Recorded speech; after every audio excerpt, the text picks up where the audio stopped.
Donna because they're great. Okay, not that you all aren't great, but okay.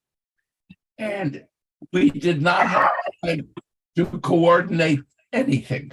So January 27th was International Holocaust Remembrance Day. We need to mention that. The interesting thing is that it is set on the date that the Red Army liberated Auschwitz.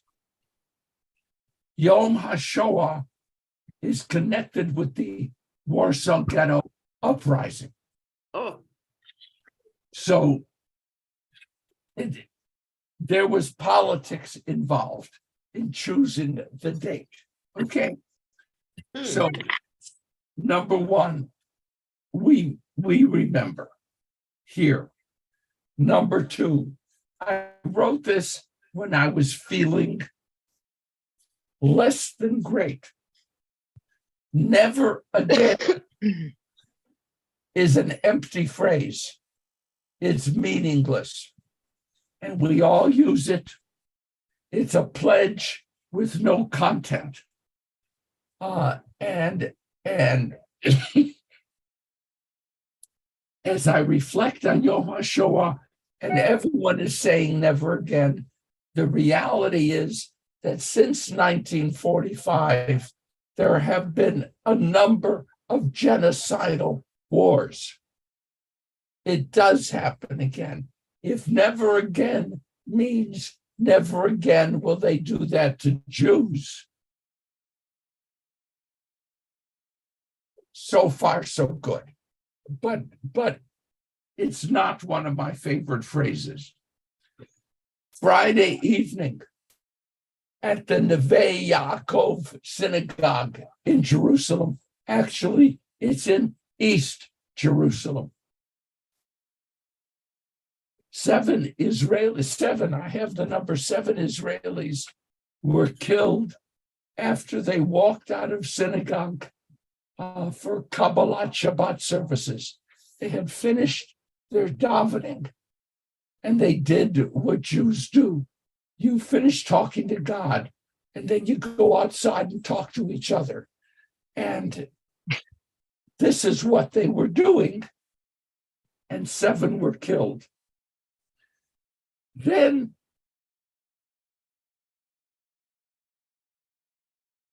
a 13-year-old kid shot 2 Israelis in my neighborhood, my former neighborhood in Jerusalem. And all of this is supposedly in response to the Thursday attack on the Hamas cell in Jenin that was planning a terrorist attack. The Israelis broke up the attack, and a significant number of Hamas members were killed. It is assumed that the Neve Yaakov in Jerusalem killings were in response to that. The Security Council has condemned the Neve Yaakov killings. While all this is going on, our hearts are broken for all that's going on in Memphis. And we mention it because it's part of the same world, the world of senseless hatred, which, again, I want to take full credit for this. We aren't any better off today than we were in 45. We can be more sophisticated, more knowledgeable. What happened in Memphis, when I saw the video, you saw it too.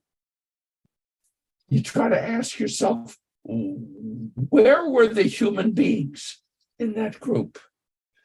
And the answer is they were kicking and pounding and banging. Those were the human beings. And that's a partial insight into who we are. Tamara, would you like to pick up? Yeah, first I want to wish you refuah shlema, a speedy recovery, and thank you for setting the context for today. We are really in the midst of historical remembrance of the Shoah, and the fact that the whole world has made that an official Memorial Day is important. That it is commemorated not just by Jews, but by others.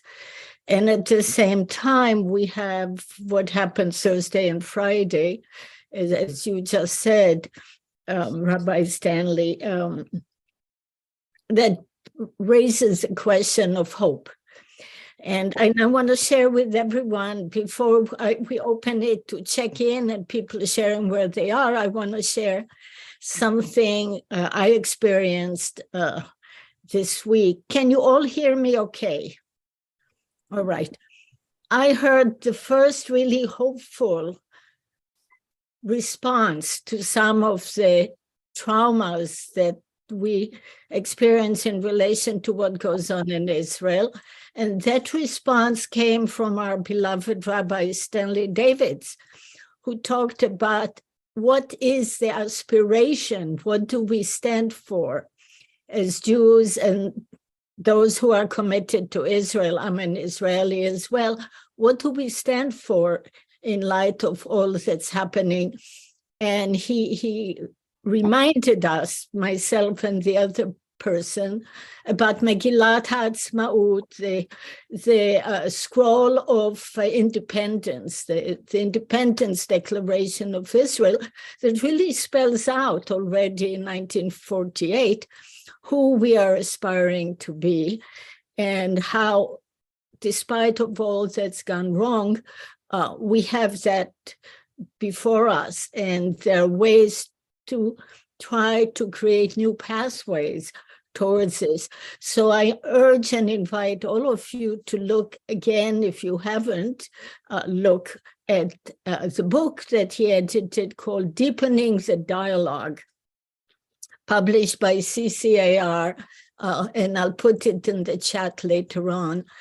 So its editor is Rabbi Stanley Davids, and it looks at really what Israel stands for and examines it critically from diverse perspective. So for me, there's hope, there's a document, but today we're going to look at a story that has empowered so many revolutions and hope, namely that enslaved people can learn to be free, can find a way, even from the most humiliating and dehumanizing circumstances, can find a way towards freedom. So we're going to look at that story. But first, I want to follow the tradition of check-in. People have things to share. Cindy, you have things, information to give. It's open. Please speak up. Okay, I just want to congratulate Susie on another very successful dinner at Froman's. Unfortunately, when we scheduled it, we weren't aware there was a big program at Temple. Otherwise, we wouldn't, but just it didn't work out. But I'd have to say most of the people that were there last night, and it was lovely, aren't people who normally go to synagogue. So this was their way of remaining connected. And just Susie did a wonderful job of organizing it and making it a warm, lovely evening for everyone. I missed you very much. I have a cough. I'm sorry. Okay.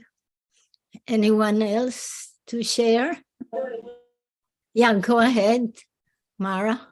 Yes, I have a poem that just came out in a literary journal called the Amethyst Review, It's dedicated to spirituality. And I can put that in the link. Thank you. Yes, Mazal Tov. That's very exciting. Thank you. Sukasa, please. Last night at Irmis, they had a wonderful Kolenu gathering led by Rabbi Joel and Cantor Lisa and the Kolenu band, and the sanctuary was full. And that was wonderful to see. The program was wonderful. And then they had a young Israeli, Narit, I can't think of his last, his grandfather was Birnbaum. So he did he's a music student at the Berkeley School of Music, and he lives on a moshav in Israel. And he did a tribute to his grandfather. He had interviewed his grandfather he was a Holocaust survivor and from Auschwitz. And he did this program 6 years ago when his grandfather was 89. And he is a composer, and he set some of the story to music. And it was if you weren't, I don't recognize anybody that I saw last night except for Merle. So I suggest that you watch it on video. It was a very wonderful evening. And if you're not familiar with Kolenu, it's a whole other experience with the band. I mean, they've got a bass, they've got a viola, they've got an accordion, drums, guitar, and the music is very upbeat, and everybody sings, and it was wonderful. Trumpet. Oh, thank you. Yeah, trumpet. I watch it at home because I've got a very bad sore throat and I'm not going out in public. Oh, hope you feel better. So I agree with you. It was a beautiful service. I watched it at home, and I watched it at home too. It's very, very beautiful to watch. Yeah. Yeah, I was there. The music was phenomenal. I don't think that you could hear that at home as you could in person. Yeah. Oh, I play piano, so I know it was really good. Well, thank you. Anyone else? I want to call attention to Tufun, who had not only one gorgeous baby in his arms, but had two gorgeous babies. One of them, I guess, just stepped down. It's always a pleasure to see the future joining us in the face of this wonderful child. So thank you. Anyone else sharing something special or challenge or Doris, can you unmute yourself? It will be easier. Thank you. I thought I was unmuted. I'm sorry. Yeah, and get well quickly. Thank you very much. Yeah, I'm working on it. I thought I was unmuted. I apologize. Yeah, that's okay. It happens to all of us. I can tell you stories. Too embarrassing, though. All right, so let's turn to our subject. Stanley is waving his hand at you. Yes, I want to point out that my mother told me that when you have laryngitis, you should have apricot nectar with hot water. Oh, okay. Yeah, hot water and lemon. Isn't that good too? And Should stop talking. Well, my parents taught me you should have apricot brandy. So I actually have some. If you want, I'll bring it over. All right. So let's start with the bracha of studying together. Baruch Adonai Eloheinu Melech haolam asher mitzvotav v'tzivanu la'asot divrei Torah. Amen. So today's parasha is Parashat Bo. Bo means come, and it is the continuing story of Moses confronting Pharaoh, demanding the release of the Israelite. And it's our famous Passover story, and it also spells out in great detail how we are to celebrate Pesach for all future generation. So before we look at the text, I want to take a few minutes to make life difficult and ask a question. Did the Exodus really happen? Did the story really happen? Yes. And it did or did not? What difference does it make? I know, Effie, yes, it did happen. Did it happen exactly the way we're reading the story? And if so, who wrote it down? Let me remind you that although our tradition says Moses wrote the 5 books of Moses, the Torah itself doesn't say that. The Torah only says he was responsible for a few chapters in the book of Exodus, namely the Sinai moment, and the book of Deuteronomy. When we say in the synagogue and hold up the Torah and say, V'zot HaTorah asher sa Moshe, this is the Torah that Moses placed before the people Israel, that verse refers only to the book of Deuteronomy. In other words, in the Torah, Moses only wrote the book of Deuteronomy and certain chapters in Exodus, and so someone wrote the rest, and the tradition says it's Moses. So there's a debate within the Torah itself as to how we know, and the question is, did it really happen? What do we know? And how does what we know and don't know affect how we relate to the story? And I see, Howard, you have a hand, and I'd love to hear your response. My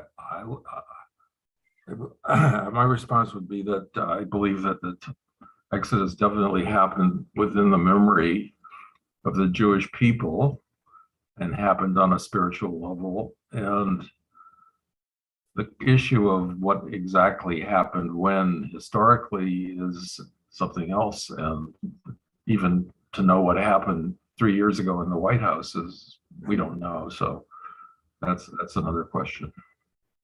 Thank you. Good. Rebecca. I think that there were some weather phenomena that can explain the locusts and some of the other plagues that occurred during the time. So I think that could also play into the reality of the story. I also have to consider that the plagues that affected the Egyptians had to also be affecting the Hebrews. And so if the Egyptians were not faring well due to these weather phenomena or plagues that were brought on by God himself, the Hebrews had to be experiencing some of that effect also. So one way to understand the way we have the story is that other people remembered and they carried the memory and contributed to what became our tradition. Okay, good. And going back to Howard's point, something happened. The details may not be exact, but something happened that was transformative and resulted in putting together a memory. And as Howard, you said, we don't really know for sure what happened last year. There are different versions. So what we have in the Torah is a collection of memories that were put together by different communities under the inspiration of God. We can say that. Mara. So my memory is a little foggy, but it seems to me I remember reading that in terms of archaeological evidence, that there is no strong evidence indicating that there was an exodus of a great number of people from Egypt, that there's some evidence that that perhaps a small group of, would it be workers left? But that in terms of the ability of a large number of people to leave, given what lands the Egyptians controlled, that historically there's simply no evidence that that occurred. Yeah, that is true. There is no evidence. Now, some people, I'm going to play both sides, or three sides, or five. Some people would say, of course, there wouldn't be any evidence. This is a desert. Egyptians are not going to write about that. So they're not going to advertise anything. So there's not likely to be evidence. At the same time, there are details in the story that are credible, and there are some that are not credible. Credible is someone built those pyramids. And credible, Ramses is known to be a king, a pharaoh, at the time that the Exodus is taking place, and he was a great builder. Other credible things are that, as Rebecca mentioned, some of the plagues are things that we know happen. I mean, we have witnessed here when we're going to have a drought and followed by a flood. Because of the drought, there's dryness, there's fire, there's flood, then there's chaos in the animal world. So things happen, and even if not exactly, things like the plagues or some kind of plagues or trauma could have happened. Darkness. There was explosion in the Greek island, and there was darkness all over the world. So those stories came together to give, were woven together to give them meaning in light of how our people remembered their past. So but there is no concrete evidence for an exodus. Steve, and then Donna, I think you had a hand too. Actually, I did take my hand down, but all I was going to say is not having proof that something happened is not the same as proving it didn't. Exactly. And we're very limited, and we can't prove God exists, yet I think a lot of us in this group believe that there is a God. And I don't think that this elaborate story appearing in a document with so many things that have basis in reality, and then you get to the rest of the Tanakh with many, many, many proven facts and more every day, that all of this was made up from whole cloth. And there's something there that tells me something happened similar to this. Was Moses one person or many? All of the details may not be clear, but this is more than fiction. Yeah, good. Donna Shapiro, and then Donna. Yeah, I agree with Steve. I think something happened, something very significant happened, enough so that people had a memory or memories to write down about it.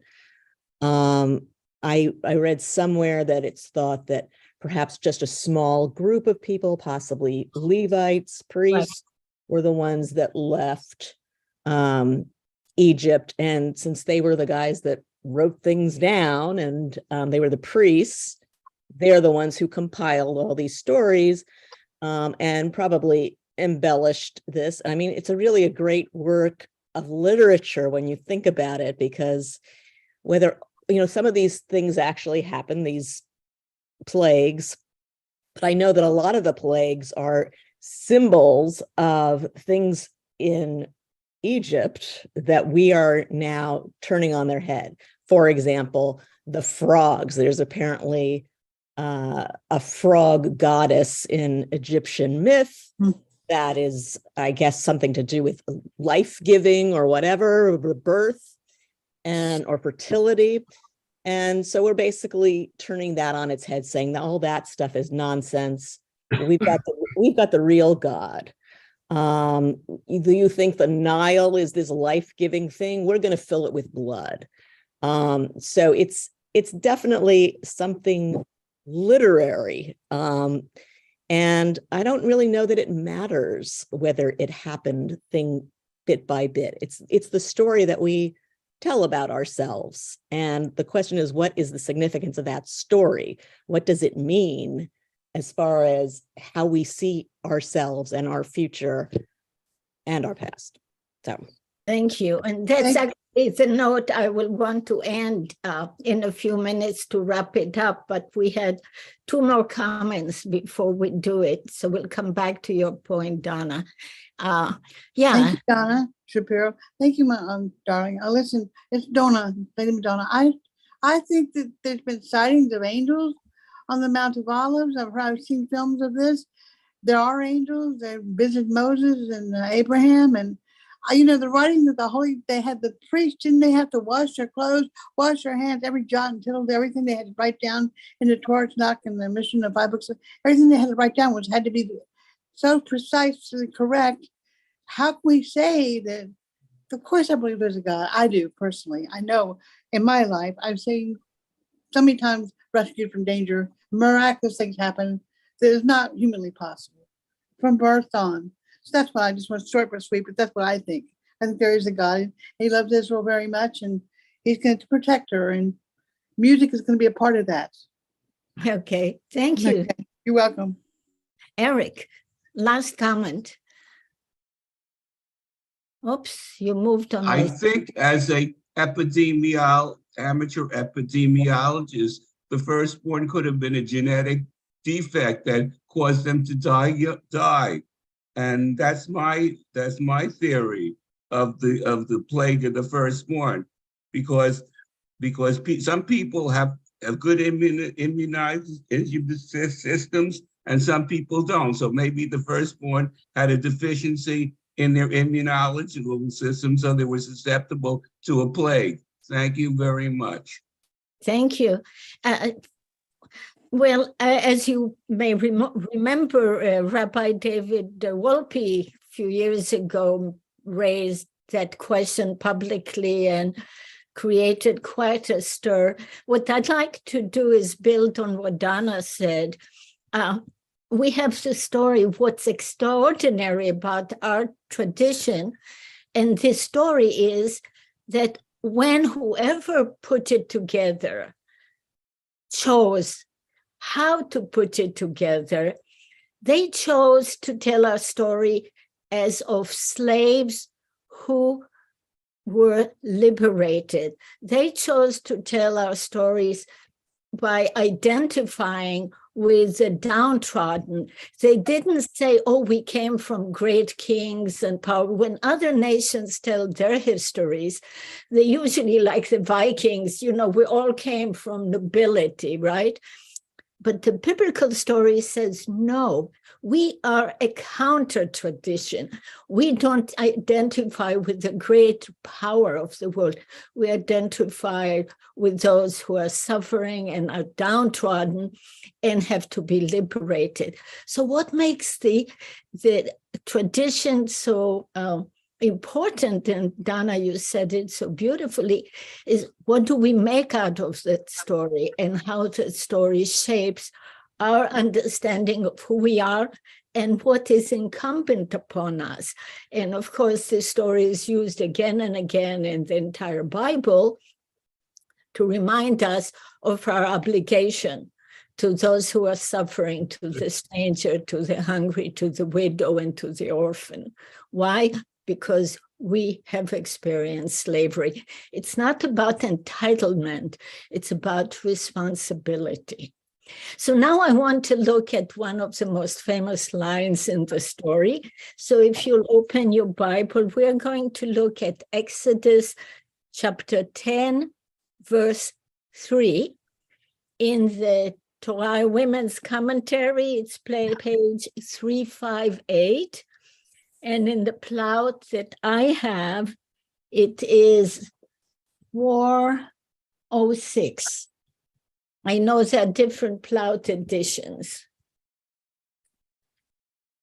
Okay, The chapter is Exodus 10, verse 3. All right. And if I can, so the parasha begins with the word bo. Vayomer Adonai el Moshe, God said to Moses, Bo el Pharaoh, come to Pharaoh, etc. And then Moses does that in verse 3. Can I get a reader?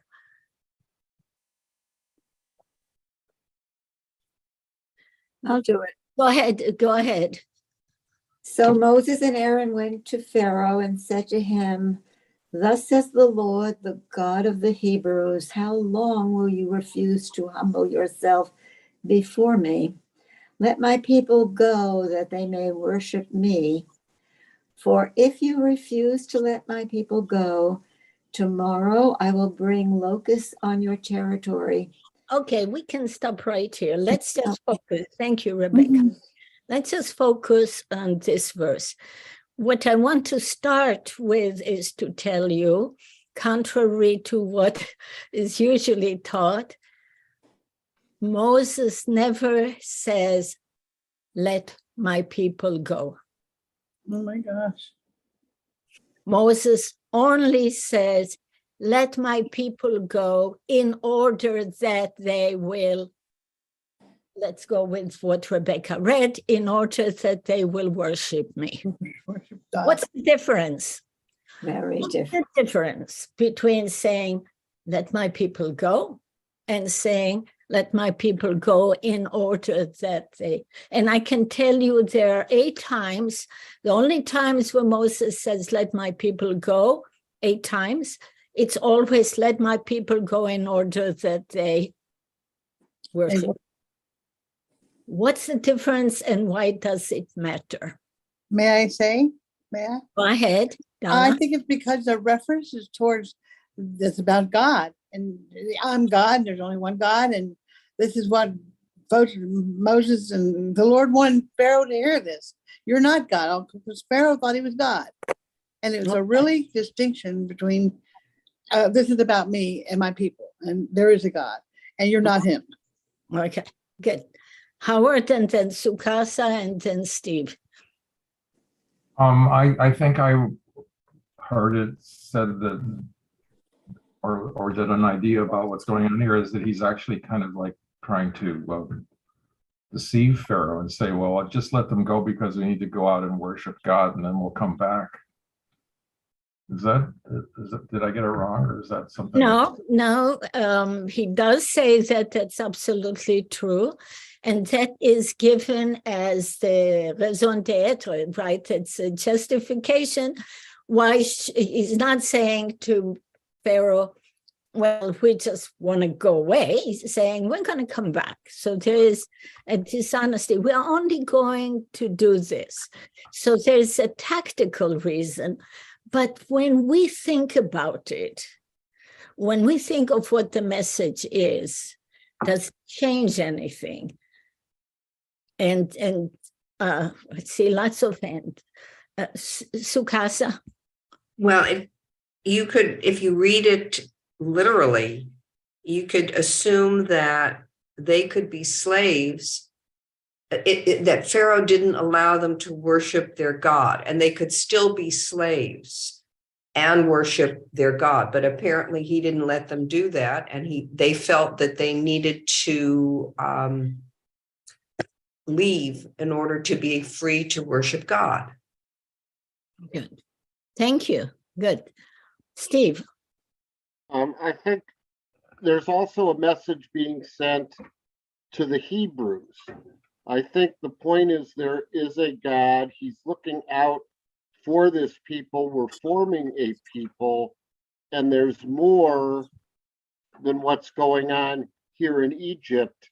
And that we're not just leaving to leave. I mean, you have a life here. And as we know, it wasn't slavery like we had in the US. These people lived together in their own area with their families. It was a very different kind of slavery. Mm-hmm. And it was the idea of, I think, the message getting back that we're a people and we want some self-determination. Thank you. Self-determination. Good. I'll come back to that. Kevin. Okay, here, I guess we're talking about the God of the Hebrews. And I'm wondering, are they suggesting that there's more than one God with this passage by the way that it's written?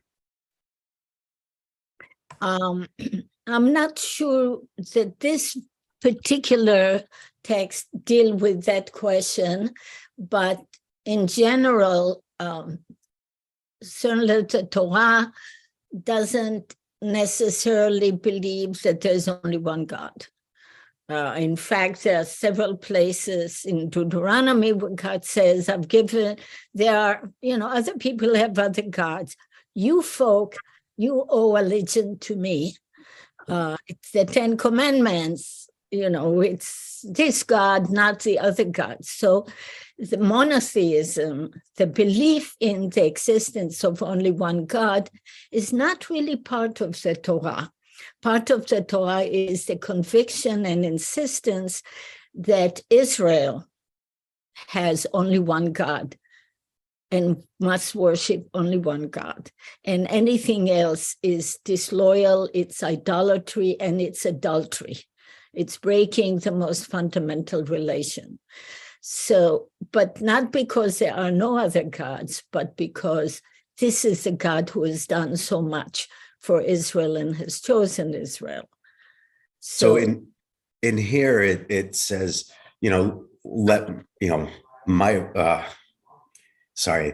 my people go so they may worship me, and not you guys should also worship me also.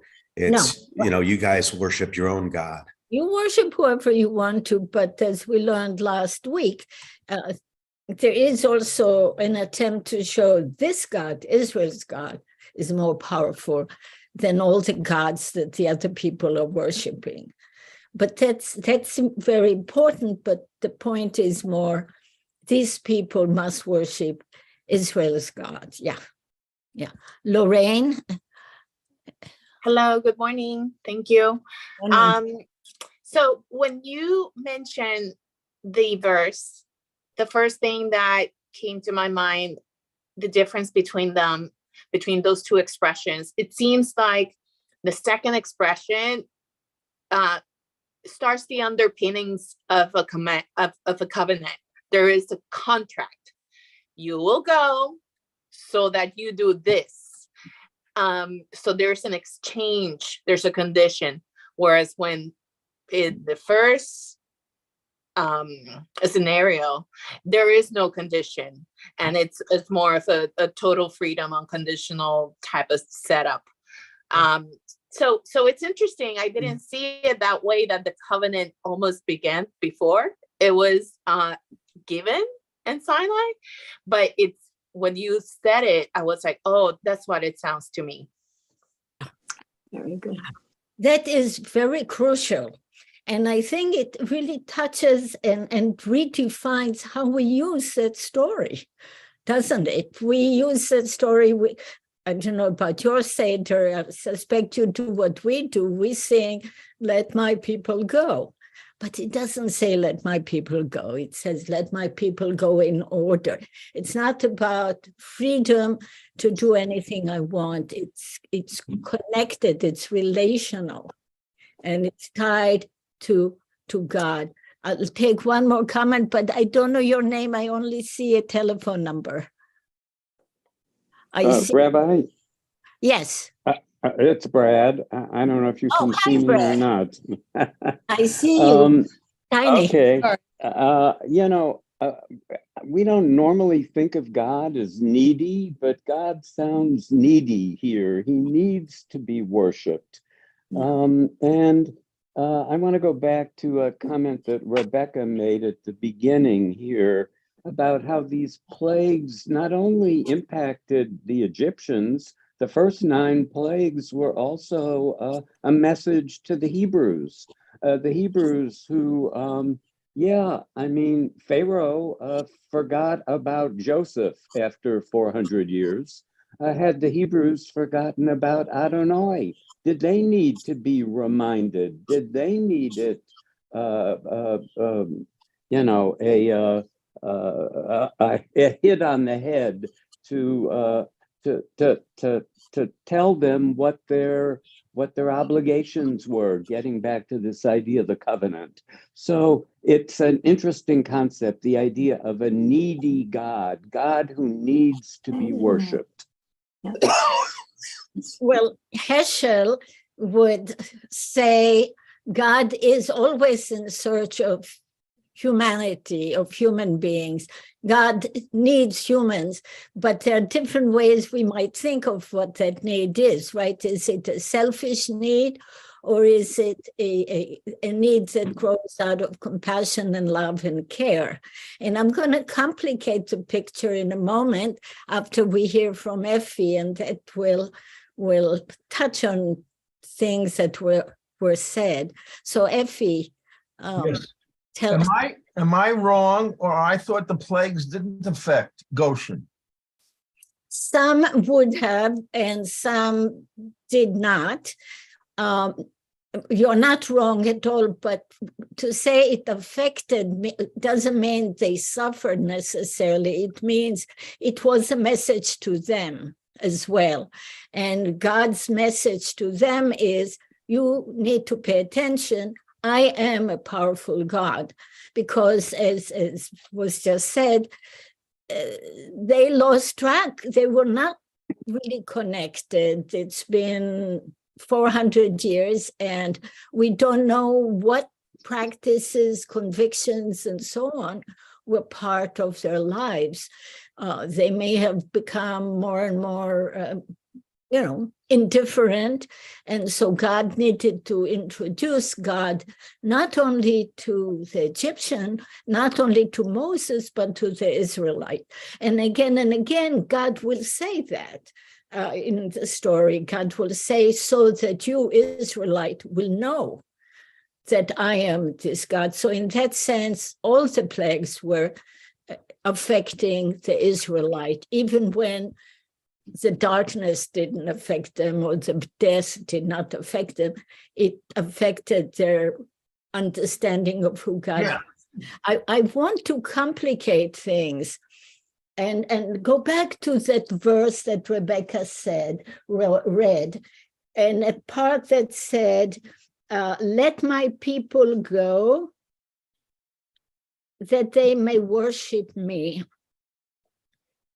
This is where the Hebrew is really interesting. The Hebrew said, Shlach ami, send my people, vayavduni. The word is avodah, la'avod.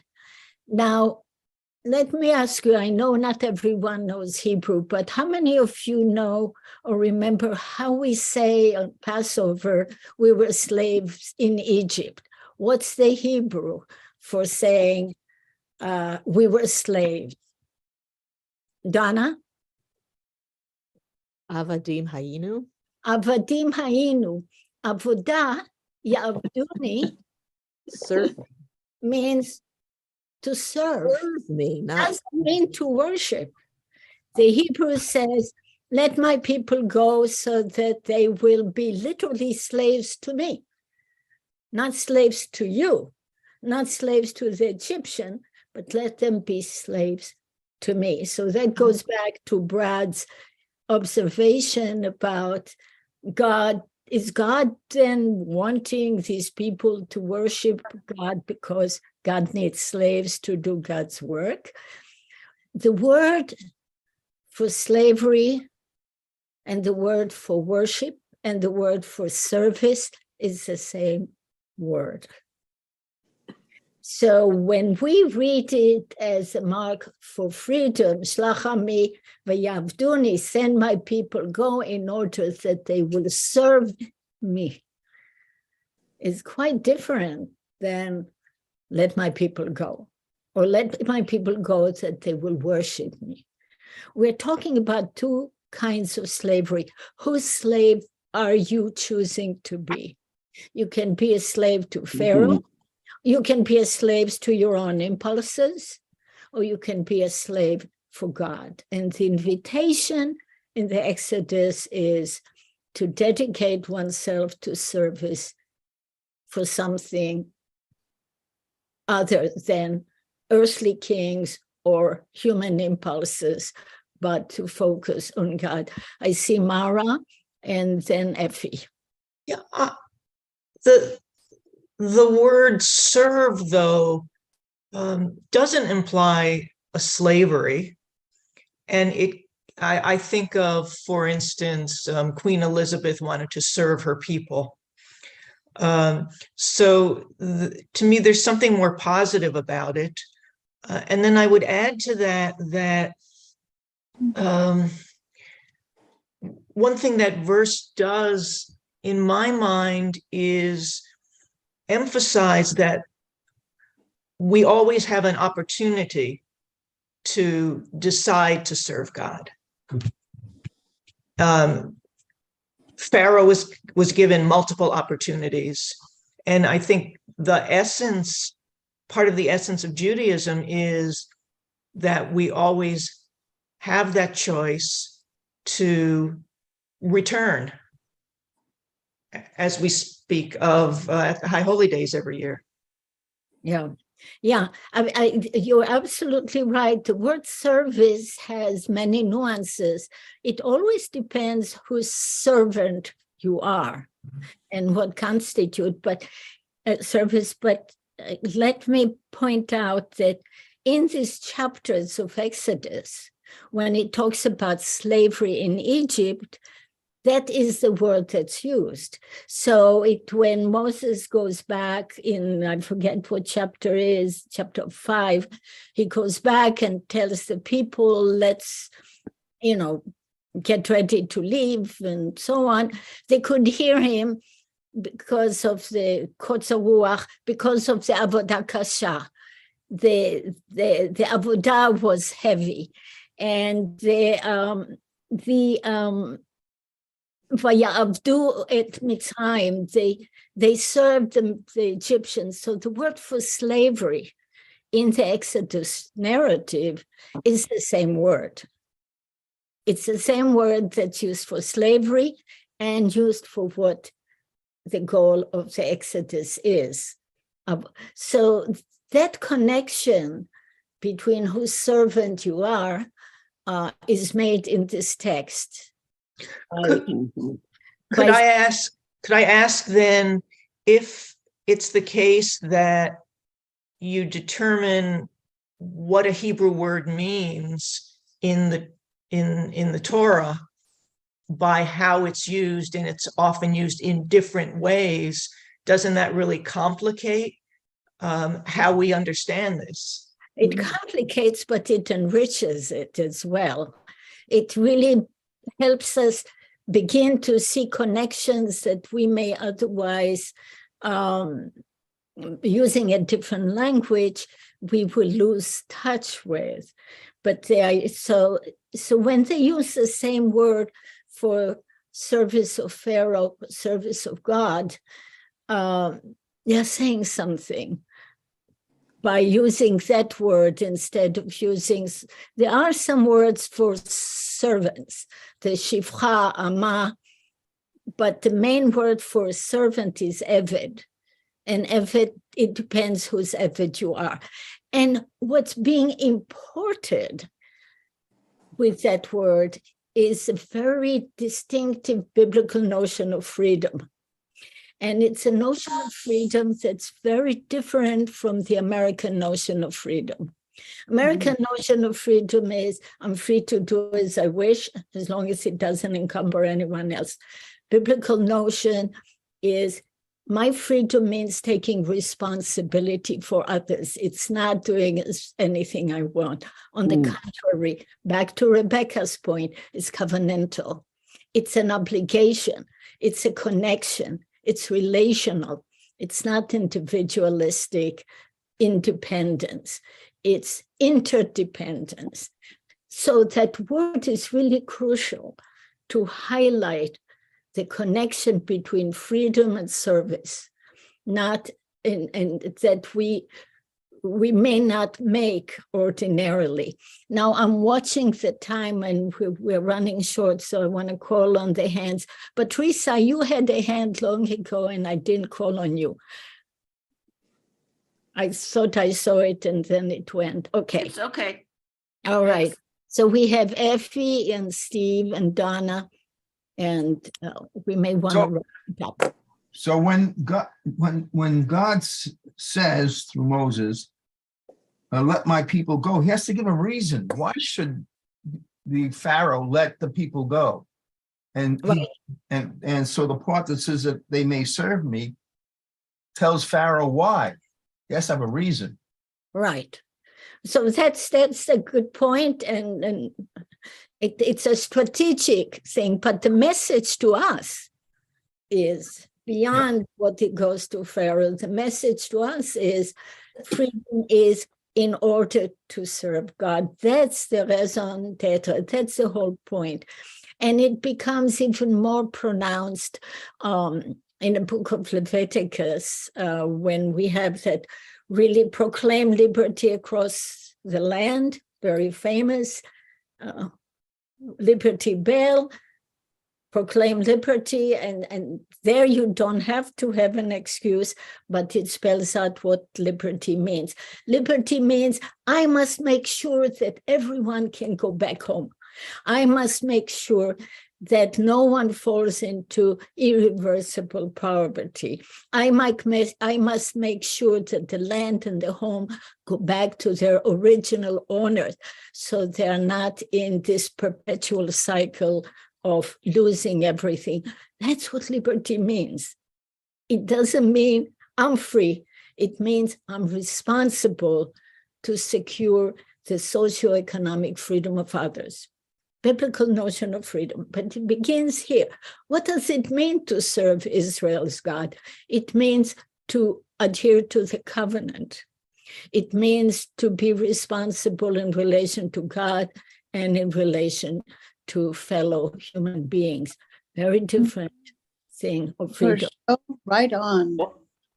Steve and then Brad and I just wanted to say that I don't think worship and serve are that distinct in our tradition, in the sense that it's not a passive worship. Oh, you're great.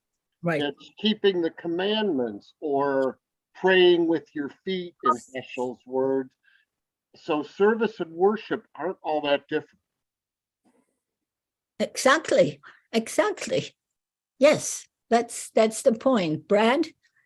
Yeah, Rabbi, could you just develop for me in this covenantal relationship, how is it that God needs us? What does God need us for? Okay, Tamara, you have 1 minute to do that.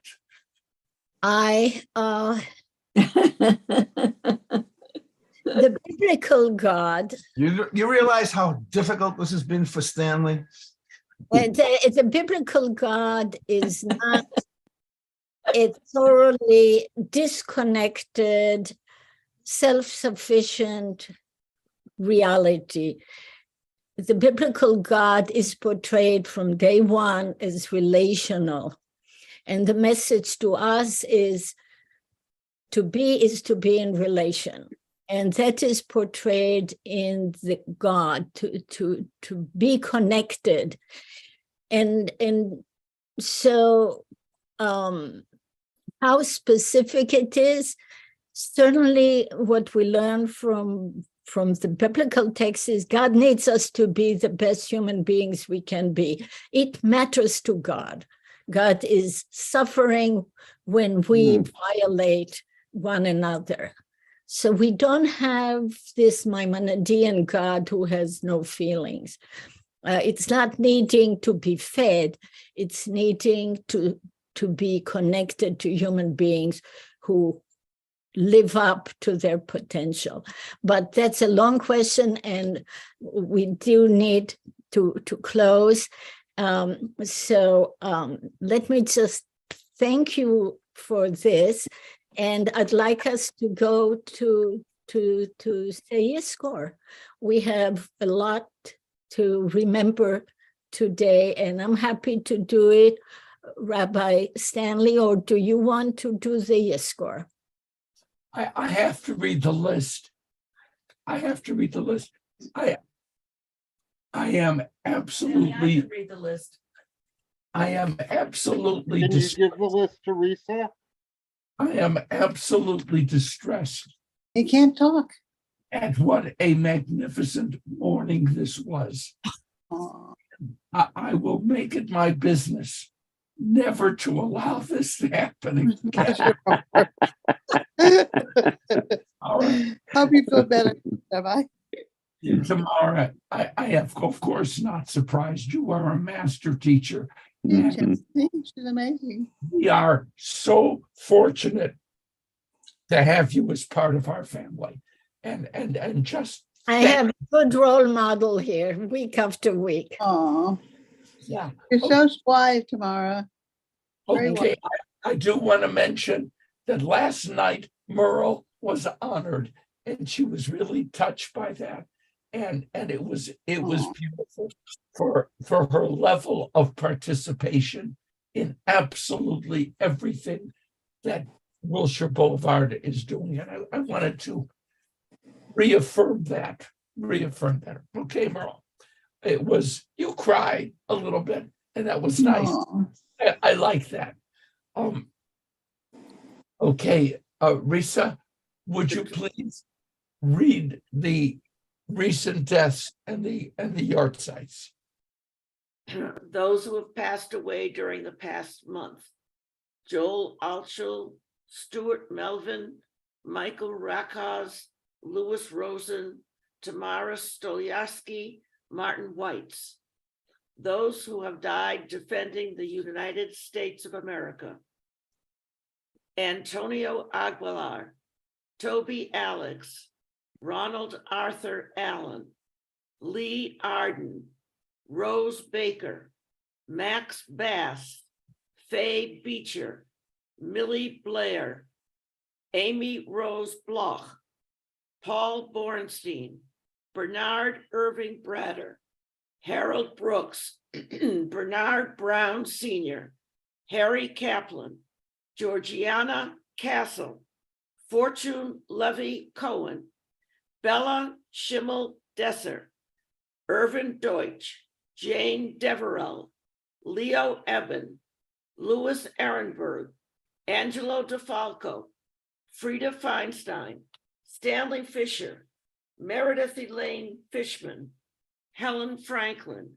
Hyman Franklin, Minnie Ethel Friedberg, Sidney Galper, Gertrude Geffner, Esther Gitlin, Alice Gittleson, William Golant, Naomi Satz Goldberg, Nathan Goldberg, Saul Greenberg, David Gross, Gary Gross, Sadie Gruskin, Wendy Hamburg, Judith Sherman Harris, Herman Harris, Henry Hartman, Margareta Held, Richard Heitner, Robert Henningsen, Josephine Hertz, Francis Hurwitz, Morris Kaplan, Robert Karatz Sr., Olive Katz, Paula Klein, Frank Cohn, Raphael Krausen, Mary Kraut, Commander George Kurtz, Alexander Lauterbach, Arthur Levin, Shirley Levitt, Joseph Lubin, Anita Lepson, Alvin Malkin, Benjamin Maltz, Victor Marshall, Anita Marston, Etta Mellinger, Becky Miner, Morris Melnick, Seymour Miller, Arnold Mittler, Marvin Morris, Fanny Nagler, Mary Nahum, Sonia Nadich, Frank Nyman, Sarah Nankin, William Orenstein, Gail Pasternak, Monroe Falser, Sophie Phillips, William Price, Ed Raskin, Myra Reifman, Jean Richardson, Gail Ritro Rosenthal, Martin Henry Ross, Eleonora Sapozhikava,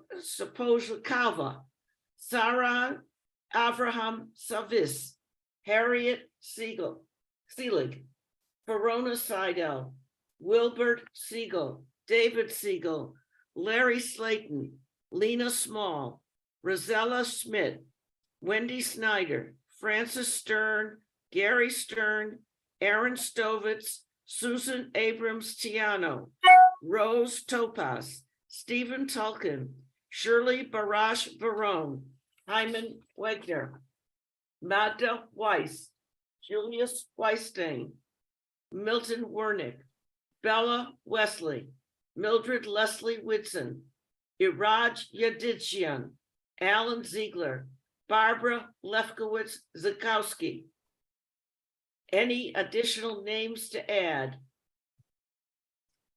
Does anyone have the name? I know Merle, you added the name. Any others? We add to the list those who were killed on last night in Israel and all the victims of senseless killing in Israel, in this country, and throughout the world, and all those who have no one to say Kaddish for them. Amen. יתגדל שמי רבה, אמן. ועלמדתי בקירותי, וימליך מלכותי, וחיכון וביטחון, וחיי דפות ישראל, בעגלה ובזמן קריב, אמרו אמן. יהא רבה לעולם ולעולמי עולם. יתברך וישתבח ויתרומם ויתנשא ויתהדר ויתעלה ויתהלל שמד קודשו בריחו לעילם כל תחתה ושירתה תוש בחטא בנירן בעלמה ואמרו אמן. יהא שלמה רבה משמיא חיים עלינו ועל כל ישראל ואמרו אמן. אמן. שלום במרומיו הוא יעשו עלינו ועל כל ישראל ואמרו אמן. Thank you all. Thank you all very much. Feel better. Thank you. You're fabulous. Thank you, Tamara. Feel better, Stanley. Refer Shlema, Stanley. God bless Lisa, thank you. Shalom. Tufan, I can't stop watching that kid. It's a problem. Ashreinu, how fortunate we are that this is a self-sustaining Torah community. Shalom. Shalom. Shalom. Thank you. Thank you, Tamara. Tamara. Shabbat Shalom. I miss you, Maria.